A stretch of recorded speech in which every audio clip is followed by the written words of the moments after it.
Assalamualaikum warahmatullahi wabarakatuh. Halo semuanya, kami dari kelompok 8 yang beranggotakan saya, Kela Safira Azahra dengan NPM akhir 041 dan rekan saya, Alia Dwi Ramadhani dengan NPM akhir 121 dan Desti Riani dengan NPM akhir 122. Nah, pada video kali ini kami akan mempresentasikan materi terkait manajemen keuangan dan profitabilitas. Hal ini untuk memenuhi mata kuliah kewirausahaan yang diampu oleh Ibu Laili Fadila Banua, SMMM. Baik, yang pertama yaitu terkait biaya awal. Nah, teman-teman, dalam menjalankan sebuah bisnis, memahami struktur biaya adalah hal yang sangat penting. Nah, biaya merupakan komponen utama yang mempengaruhi perencanaan, operasional, dan strategi pertumbuhan bisnis.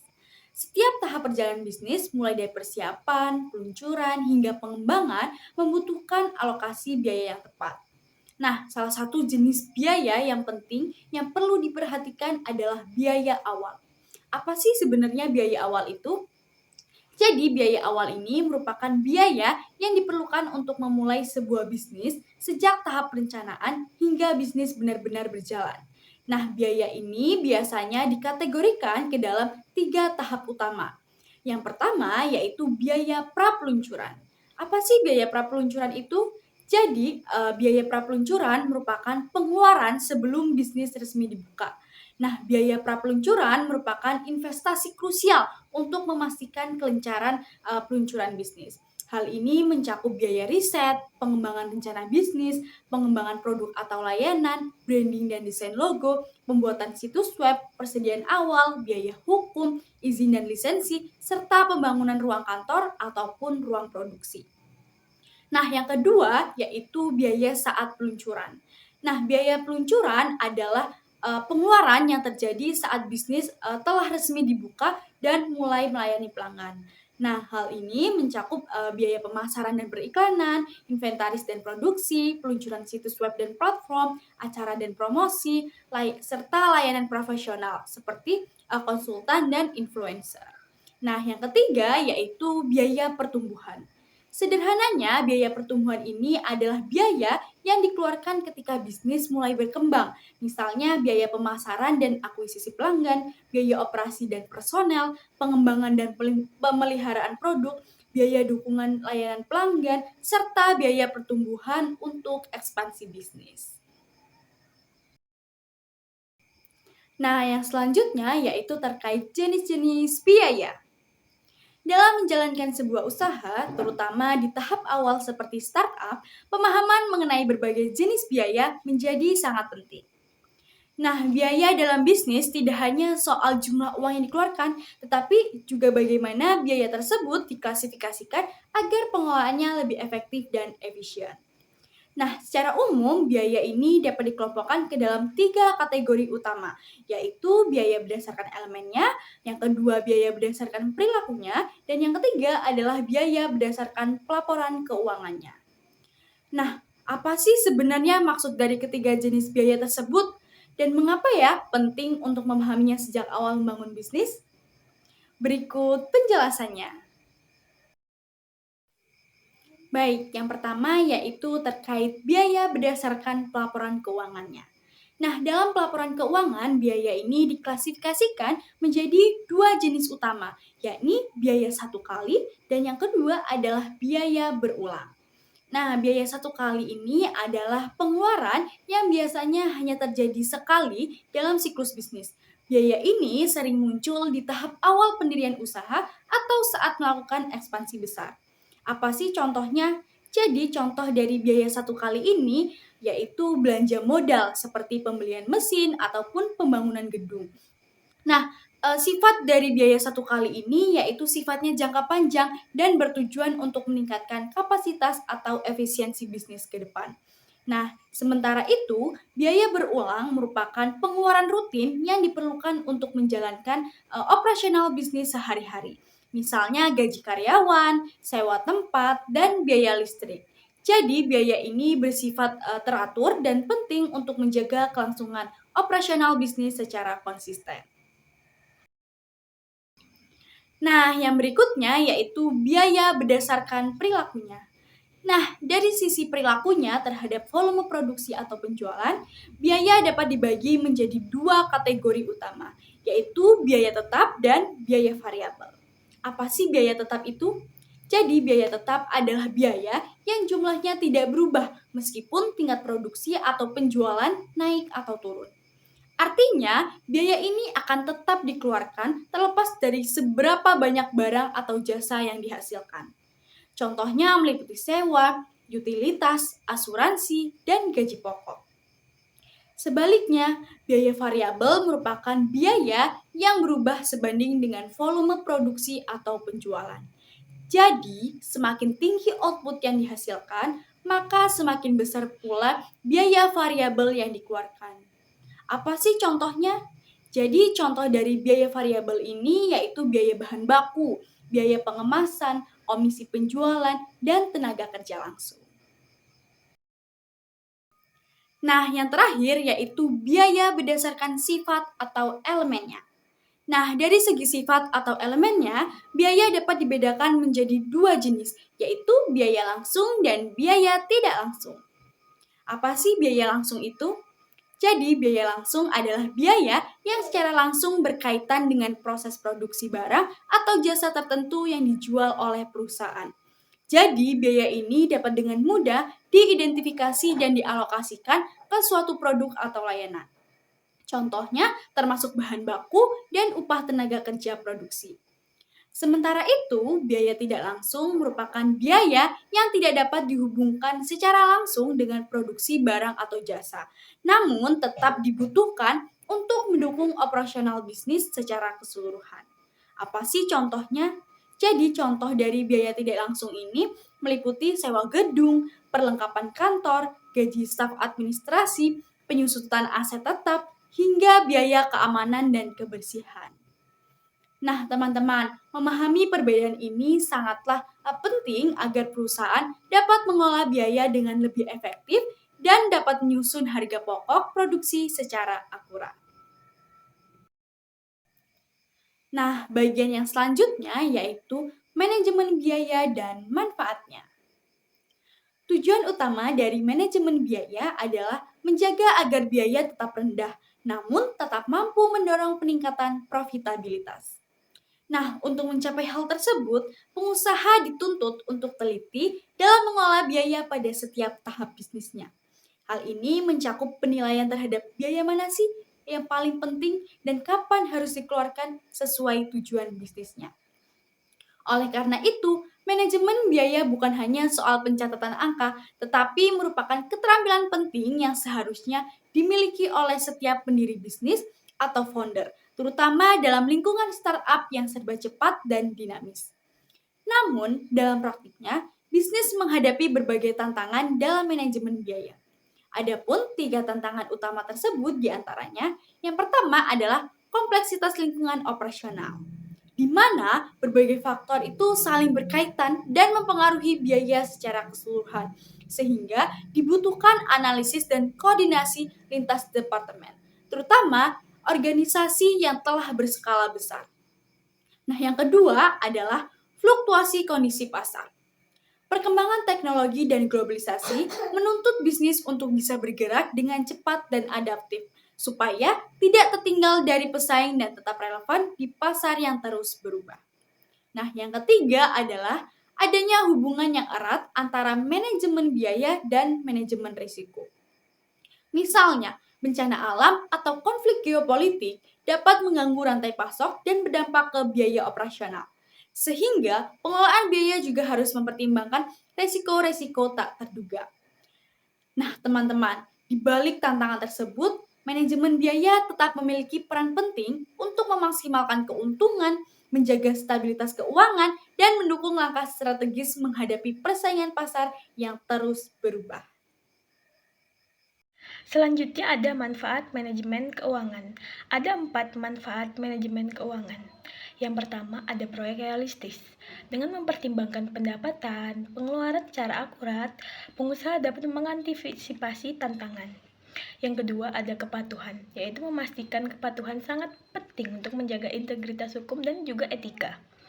Yang ketiga ada kontrol keuangan, menetapkan kontrol internal untuk melindungi aset, memastikan kepatuhan terhadap peraturan keuangan, dan mengoptimalkan kinerja keuangan. Yang keempat, ada kepercayaan investor. Investor lebih memilih pendekatan strategis untuk mencapai kesuksesan secara finansial. Slide selanjutnya ialah manfaat mengelola biaya. Ada 5 hal dalam manfaat pengelolaan biaya, yaitu yang pertama, ada profitabilitas. Manajemen biaya efektif penting untuk memaksimalkan profit, memastikan pertumbuhan, dan juga menghasilkan pengembalian bagi pemegang saham. Yang kedua ada daya saing, yaitu pengoptimalan biaya peluang untuk mempertahankan keunggulan komparatif, menarik pelanggan, dan mempertahankan pasar. Yang ketiga, ada stabilitas keuangan, yaitu manajemen biaya menjaga stabilitas keuangan dengan mencegah pemborosan, mengelola arus kas, dan juga menekan risiko. Yang keempat, ada optimasi sumber daya. Optimasi biaya memungkinkan bisnis mengalokasikan sumber daya secara efisien untuk mendorong nilai dan pertumbuhan yang strategis. Dan yang terakhir, ada kemampuan beradaptasi. Kemampuan beradaptasi mencakup efisiensi biaya dan kelincahan organisasi agar bisnis dapat merespon perubahan dan tantangan secara efektif. Materi selanjutnya yaitu perencanaan dan manajemen keuangan. Perencanaan keuangan adalah proses menetapkan tujuan keuangan, mengembalikan strategi untuk mencapainya, dan membuat rencana komprehensif untuk mengelola sumber daya keuangan secara efektif. Manajemen keuangan efektif memastikan bahwa organisasi dapat memenuhi kewajiban jangka pendeknya, berinvestasi dalam peluang pertumbuhan, dan menjaga stabilitas keuangan. Komponen utama ini meliputi perencanaan keuangan, pengendalian biaya, pengoptimalan pendapatan, dan menilai kinerja keuangan melalui metrik dan juga laporan. Materi selanjutnya ialah proyeksi keuangan. Mengembangkan proyeksi keuangan melibatkan pembuatan perkiraan kinerja keuangan di masa depan berdasarkan berbagai faktor. Proses ini dimulai dengan menganalisis data historis, jika tersedia. Elemen kuncinya itu termasuk memproyeksikan pendapatan dengan memperkirakan volume penjualan dan harga, memperkirakan pengeluaran dengan mempertimbangkan biaya tetap dan variabel, dan mengevaluasi potensi arus kas untuk memahami kebutuhan likuiditas. Selanjutnya ada manfaat manajemen keuangan.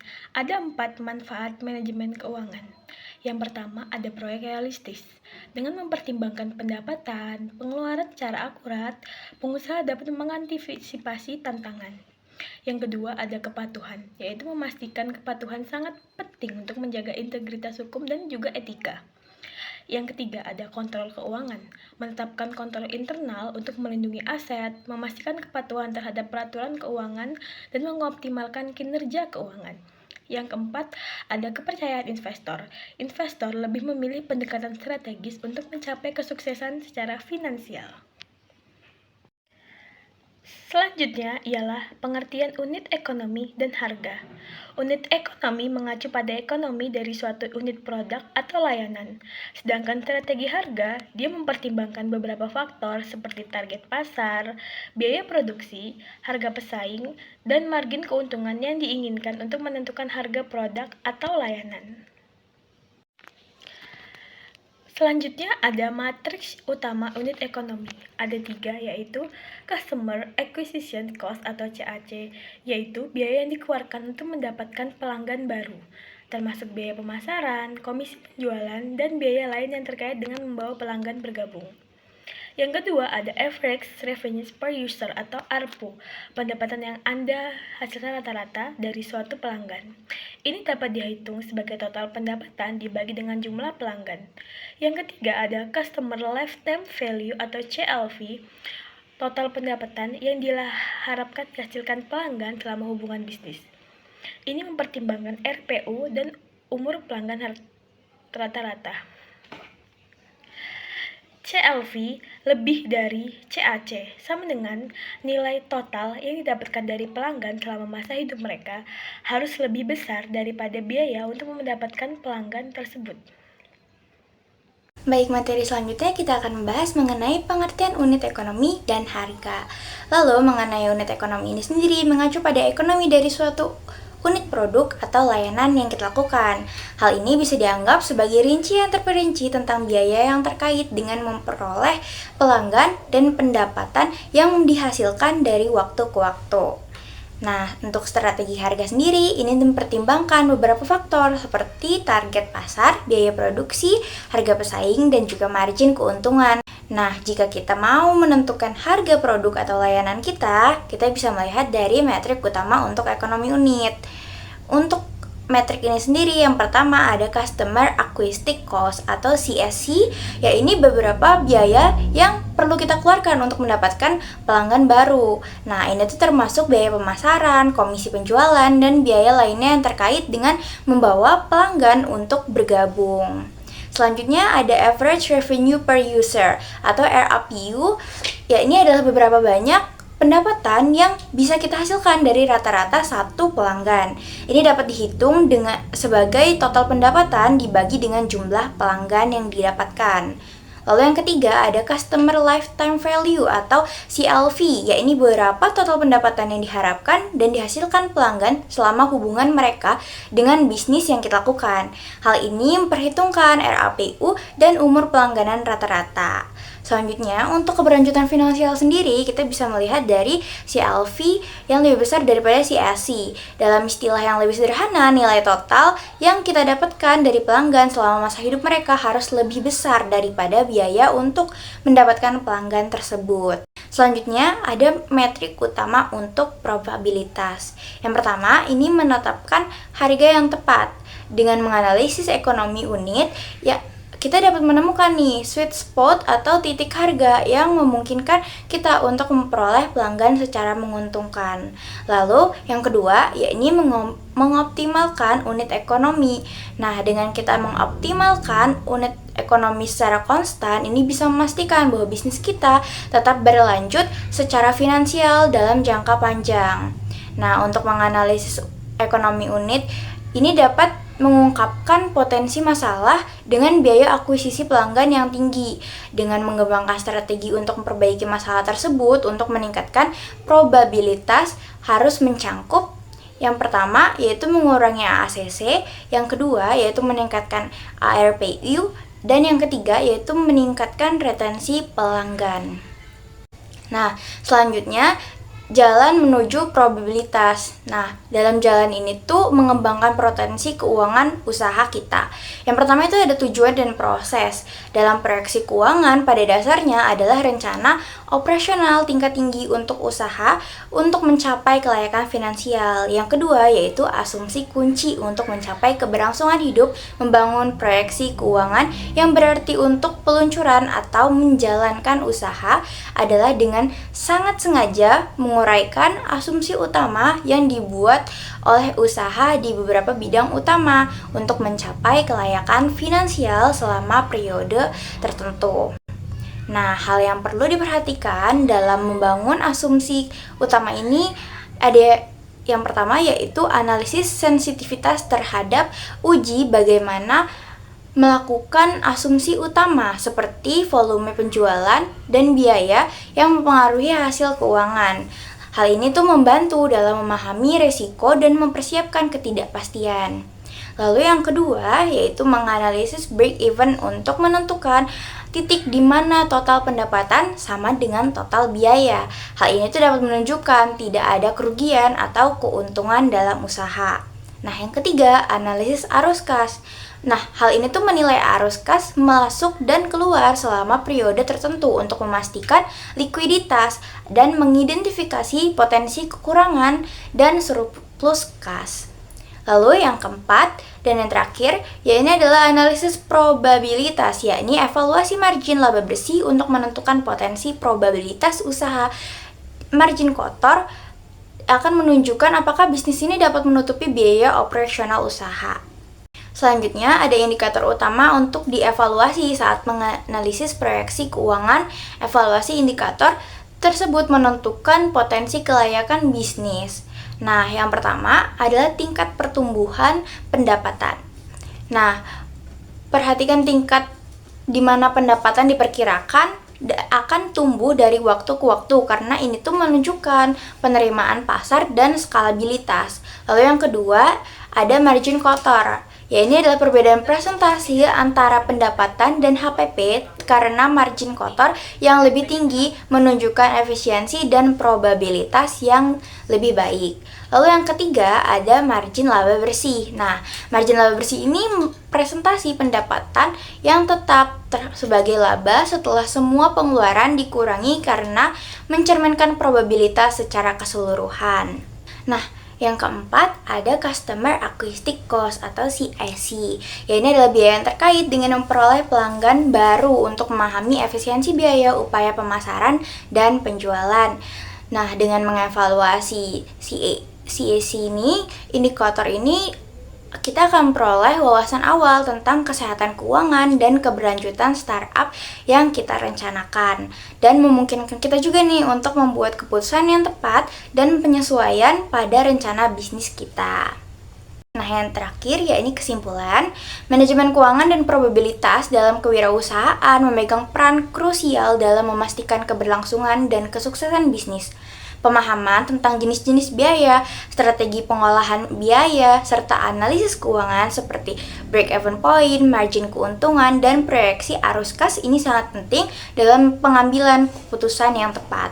Selain itu juga, pemahaman terhadap unit ekonomi seperti CAC, RPU, dan CLV ini membantu dalam menilai efisiensi pemasaran dan strategi harga. Manajemen yang efektif juga mencangkup kemampuan kepemimpinan adaptif, komunikasi yang baik, serta pengawasan informasi guna menjaga stabilitas dan mendorong pertumbuhan bisnis berkelanjutan.